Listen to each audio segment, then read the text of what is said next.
Hello everyone, we will discuss about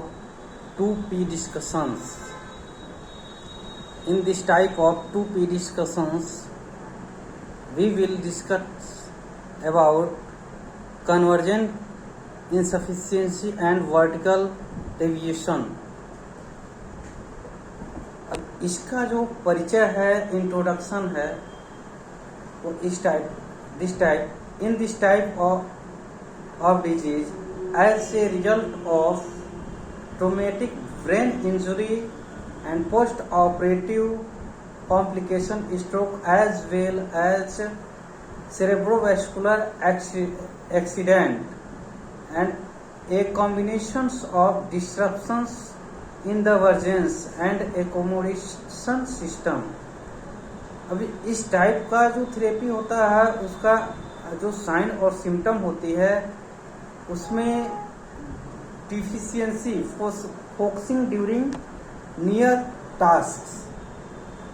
यानी कि ये कह सकते हैं कि इसमें जो साइन होता है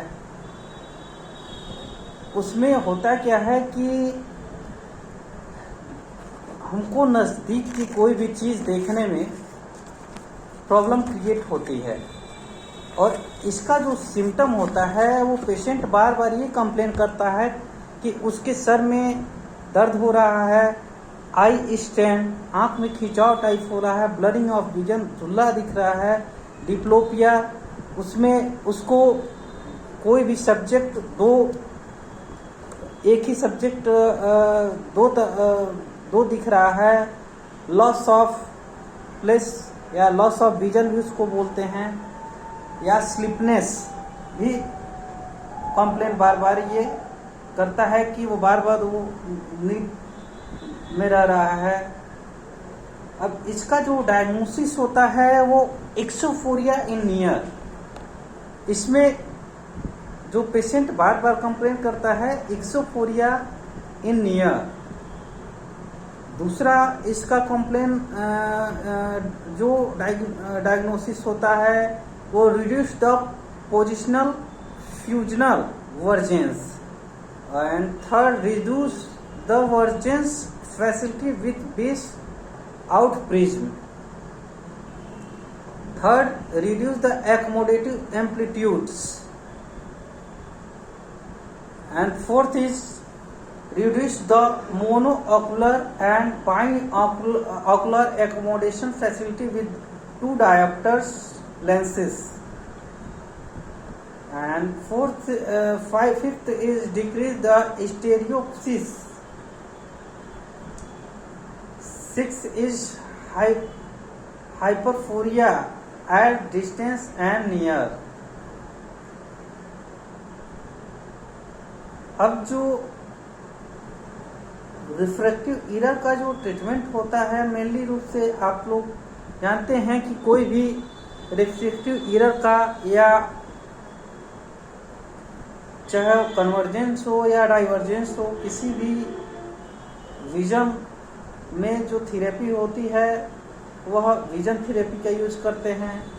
या कोई भी जब रोशनी किसी को नहीं दिखाई देती है तो रिफ्रैक्टिव करेक्शन करते हैं। तो इसमें जो करेक्शन होता है वो refractive correction in near and vision therapy and prism induce in the refractive correction.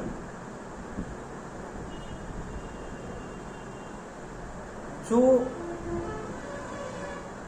2P discussion होता है उसमें मेनली रूप से हम लोग यही बताते हैं कि पेशेंट अधिक से अधिक चेकअप कराए, जिससे सारे लोग रिफ्रैक्टिव करेक्शन